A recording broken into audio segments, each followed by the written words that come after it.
دیکھو افطاری میں کھانا کیا ہے. رمضان جو ہے نا صحت بنانے کا بڑا بہترین نسخہ ہے. اس میں اللہ آپ کو موقع دیتا ہے ابھی کولیسٹرول کو ختم کروا دو. لیکن رمضان میں لوگوں کا موٹاپا کم ہونے کے بجائے بڑھتا ہے, کیونکہ افطاری میں طبیعت سے تیل والے پکوڑے پھوڑتے ہیں, طبیعت سے بریانیاں کھائی جاتی ہیں, چاٹ اور یہ اور وہ ایک ہی دم اتنا کھایا جاتا ہے کہ عام دنوں میں ڈیوائڈ کر کے کھاتے تھے, تھوڑا غنیمت تھی, اب ایک دم پھوڑتے ہیں. تو صحت بننے کے بجائے بگڑتی, اور رمضان میں موتیں بھی ہوتی ہیں بہت. تو اس لیے رمضان کا اللہ نے جو آپ کو پیکج دیا ہے نا, افطاری میں آپ کھائیں کیا, ہٹو بچوں ہو جائیں گے آپ 15-20 دن میری بتائی ہوئی خوراک اگر کھائیں گے, 15-20 دنوں کے بعد آپ کو ایسا لگے گا کہ مفتی صاحب جو 4 شادیوں کا بیان کرتے تھے وہ غلط نہیں ہے, کچھ ان میں حقیقت ہے. وہ باتیں آپ کو جو بھی بری لگتی ہے نا وہ اچھی لگنا بولو شروع, جوان ہو جائیں گے آپ. ایک کام آپ نے یہ کرنا ہے کہ آئل کو سحری افطاری سے نکالنا ہے, کوکنگ آئل. کیا کرنا ہے, بولتے کیوں نہیں, آئل کو نکالنا ہے.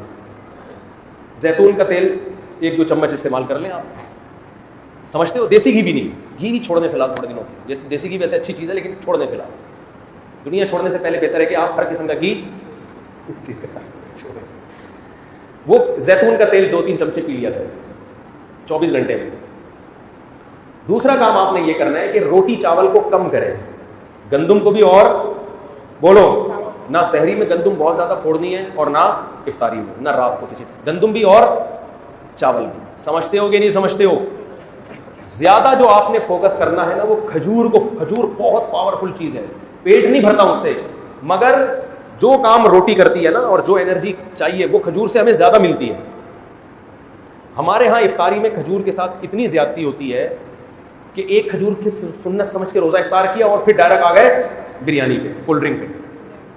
ابے یہ پیٹ بھر کے کھاؤ یار, طبیعت سے کھاؤ, اس وقت ہضم بھی ہوگی, جزو بدن بھی بنے گی. عام طور پہ کھجور آسان نہیں ہوتی ہضم کرنا, کھجور آسانی سے بھی کتنا کچھ کھایا ہوا ہوتا ہے, کھجور کے لیے میدا تیار ہی نہیں ہوتا. افطاری میں آپ تجربہ کر کے دیکھ لیں, جتنی بھی کھجوریں کھا لیں آپ کا پیٹ خراب نہیں ہوگا. تو زیادہ کھائیں کھجوریں. اور یہ کولڈ ڈرنک کو ایک طرف رکھیں آپ. اگر آپ اول تو شربت, میں تو کبھی بھی افطاری میں شربت نہیں پیتا, کیونکہ افطاری میں تجربہ ہے کہ شربت اگر آپ نے پی لیا یا پیٹ بھر کے روٹی کھا لی تو مغرب پڑتے ہی آپ ٹن ہو جاتے ہو, کسی کام کے تراویح کے قابل تو آپ رہو گے. ٹن ٹناٹن, بس میں ہوں سنی ٹن ٹناٹن والا حساب, میں ہوں قادری سنی ٹن ٹناٹن والا حساب بن جائے گا. نہ تراویح پڑھی جائے گی نہ پڑھائی جائے گی. پیچھے دیکھو لوگ تراویح میں پہلی رکعت سے ہی ڈھونڈنا شروع کر دیتے ہیں, سو رہے ہوتے ہیں. یہ وہ لوگ ہیں جنہوں نے افطاری میں روٹی پیٹ بھر کے کھائی ہوتی ہے, چاول پیٹ بھر کے. اگر یہ چاول یا روٹی سے پیٹ نہ بھرتے, کھجوریں کھاتے یا اور کوئی چیز کھا لیتے, مکئی کھا لیتے, لوبیا کی چاٹ کھا لیتے, لوبیا کھائیں اس کی چاٹ بنا کے, مزے کی بھی ہوتی ہے. سفید چنے بھی کھا لیں وہ بھی ٹھیک ہے. کاربوہائیڈریٹ جو ہے نا وہ کم ہونا چاہیے. کارب والی چیزیں کیا ہونی چاہیے, ایسی چیزیں جن میں نشاستہ ہوتا ہے, مٹھاس ہوتی ہے. جیسے روٹی میں تو بہت کارب ہے نا, چاول میں بہت کارب ہے, یہ کم کھائیں. باقی آپ دالیں کھائیں, آپ چاٹ کھائیں, بے شک سفید چنے کی چاٹ کھا لیں, دہی بڑے کھا لیں, تو کوئی اتنا مسئلہ نہیں ہے. جائیدادیں کھا کے بیٹھے ہوئے ہوتے ہیں لوگ, تو دہی بڑے بڑے آرام سے ہضم ہو جائیں گے. تو یعنی کچھ بھی کھا لیں آپ افطاری میں, بہتر ہے کہ کھجور زیادہ کھائیں. ایک سیکنڈ, لیکن آپ نے افطاری میں روٹی اور چاول کم.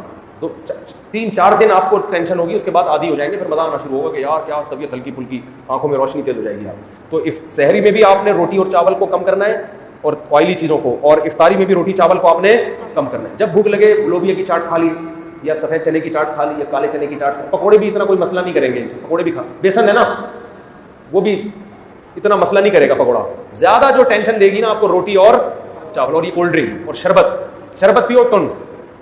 جس خوراک کو کھانے کے بعد انسان ٹن ہو رہا ہے نا, سنی ٹن ٹناٹن بن رہا ہے, تو سمجھ لو یہ خوراک آپ کی باڈی میں فیٹ پیدا کر رہی ہے. یہ خوراک کیا کر رہی ہے آپ کی باڈی میں, یہ اصول یاد رکھو. شربت پیتے ہی ٹن ہوتی ہے, طبیعت کی نہیں ہوتی تو تجربہ کر کے دیکھ لیں. اس کا مطلب یہ کیا پیدا کر رہی ہے, فیٹ, یہ باڈی کو موٹا کر رہی ہے. روٹی کھاتے ہی طبیعت کیا ہو جاتی ہے, ایک دم آدمی کو غنود کی. یہ کیا کر رہی ہے, فی نفسی ضروری ہے روٹی, لیکن آپ کو میں رمضان کا پیکج دے رہا ہوں, ٹھیک ہے نا. اور چاول کو بھی آدھی روٹی کھا لیں بس, بہت ہے. باقی دوسری چیز پھل فروٹ کو فوکس. گوشت کھائیں طبیعت سے, اللہ نے اگر پیسہ دیا گوشت کھائیں, مچھلی کھائیں, گوشت کھائیں, یہ چیزیں کھائیں گے فائدہ ہوگا, نقصان نہیں ہوگا. لیکن روٹی چاول اگر آپ نے اسی اسپیڈ سے پھوڑنا شروع کیے جس اسپیڈ سے آپ کھا رہے ہیں, تو رمضان آپ کو کولیسٹرول کا تحفہ دے کر جائے گا, فیٹ چڑھا کے جائے گا, آنکھوں کی بینائی خراب ہو جائے گی آپ کی, شوگر کی بیماری پیدا ہوگی, ہارٹ اٹیک کے خطرے. بہت سے لوگ افطاری کرتے ہی لیٹے تو اٹھے, پولیس بھی آ کے اٹھایا, پولیس سے بھی ایسے کئی کیسز میرے سامنے آئے ہیں کہ سحری کھا کے سوئے تھے اور پولیس بھی ان کو نہیں اٹھا, کیونکہ سحری میں جس قسم کی چیزیں کھائی ہیں ان کے بعد اگر بندہ اٹھ جائے تو یہ حیرانگی کی بات ہے کہ آپ اٹھے کیسے. آپ نے تو اٹھنے کا کوئی آپشن, کھجلا کھا رہے ہیں سحری میں, اتنا آئل سے بھرا ہوا ہوتا ہے, پینیاں کھا رہے ہیں, اور یہ آئل بھی مارکیٹوں کا آئل جس کا پتہ نہیں ہے کہ یہ کس چیز کا تیل ہے. تو اس لیے تھوڑا سا اپنے آپ کو تمیز سے لے آئیں نا, لیمن پیا کریں, وٹامن سی ملتا ہے, تو اس سے آپ دیکھو ایسے نتھر جاؤ گے, ہٹو بچوں ہو جاؤ گے آپ عید کی چاند آپ کو سب سے پہلے نظر آئے گا, آپ کی آنکھیں اتنی تیز ہو جائیں گی, سب سے پہلے آپ کو چاند نظر آئے گا, آپ بولو گے واہ بھائی سبحان اللہ. تو بہت فائدہ ہوگا, لیکن 1 ہفتے کی پریکٹس کرنی پڑے گی اس کے لیے, اور اس سے کوئی کمزوری نہیں ہوگی. روٹی ختم نہیں کرنی ہے, یاد رکھو, کم کرنی ہے. ختم کرنے سے نقصان ہوگا. چاول بھی ختم نہیں کرنا ہے, بہت کم کرنا ہے. باقی گوشت کو زیادہ فوکس کرنا ہے, دودھ پیے, گوشت کھائیں, کھجوریں کھائیں, اور شربت نہ پئیں. چینی کا استعمال بولو بالکل لائف سے ویسی چینی نکال دینی چاہیے. تو یہ بڑا خاندانی پیکیج ہے, بڑا مزہ آئے گا آپ کو. جی کیا کہہ رہے ہیں آپ؟ دیکھو ایک بات یاد رکھو, ایک ٹائم کھایا کرو. افطاری میں بھی کھا رہے ہیں, پھر مغرب کی نماز پڑھ کے بھی کھا رہے ہیں, یہ پاگلوں والی حرکت ہے. وہ تو بہترین, یہ تو بہت اچھا کام ہے. میری تو عادت ہے, ہاں مجھے پتہ ہے, میری تو عادت ہے, میں ہمارے یہاں 15 منٹ بعد مغرب کی نماز ہوتی ہے, میں افطاری میں کھا لیتا ہوں جتنا کھانا ہوتا ہے, اس کے بعد بس ختم. بہت اگر کبھی تراویح کے بعد بھوک لگی تو کھا لیا, ورنہ نہیں. لوگ کیا کر رہے ہیں, پہلے افطاری میں کھاتے ہیں, پھر مغرب کی نماز پڑھ کے آئیں گے, پھر جا کے کھانا کھائیں گے. حالانکہ ان کو پتہ ہے کہ ہماری بھوک, کیونکہ جب وقفہ آتا ہے نا تو بھوک نہیں رہتی, پھر تو یہ پیٹ خراب ہوتا ہے. رمضان میں بیماریاں کم ہونے کے بجائے بڑھتی ہیں, تو رمضان بدنام ہوتا ہے اس سے. وہ حالانکہ رمضان کا قصور نہیں ہے, وہ آپ کا اپنا قصور ہے. تو اگر آپ نے افطاری کے فوراً بعد کھانا کھانا ہے تو افطاری میں 2-3 کھجوریں کھائیں, نماز پڑھیں, پھر کھانا کھائیں. لیکن اگر نہیں ہے تو پھر تمیز سے کھانا کھا لیں, اور مسجد کے امام کو بولیں کہ تھوڑا لیٹ پڑھا دو بھائی, کوئی بھاگے نہیں جا رہے یار, تھوڑا 1 مہینہ ہے, کھانے دو تمیز سے. وہ بھی کھڑے ہوئے ہوتے ہیں مؤذن صاحب, بس ادھر آدھا جلدی جلدی کھا رہا ہے اور ادھر اذان کی آواز آ گئی, جگالی کرتے ہوئے آ رہے ہوتے ہیں مسجد میں. میں نے تو دیکھا چلتے چلتے دسترخوان سے پکوڑا پکڑ رہے ہوتے ہیں, جماعت کی پڑھنی اور چلتے چلتے ہر ایک پکوڑا. تو یہاں مغرب کی نماز میں تاخیر جائز نہیں ہے, لیکن ایک عذر ہے. تو ہم تو کوشش کرتے ہیں اذان اور مغرب میں کم از کم 15 منٹ میں بھی جس کم وقت کا پیٹ نہ بھرے نا, تو یہ پیٹ نہیں ہے, یہ لالو کھیت ہے. یہ کچھ بھی کھائے گا اس کا پیٹ نہیں بھر سکتا. اس کو فوکس کریں, بہت فائدہ ہوگا انشاءاللہ, صحت بڑی خاندانی ہو جائے گی. اللہ عمل کی توفیق عطا فرمائے.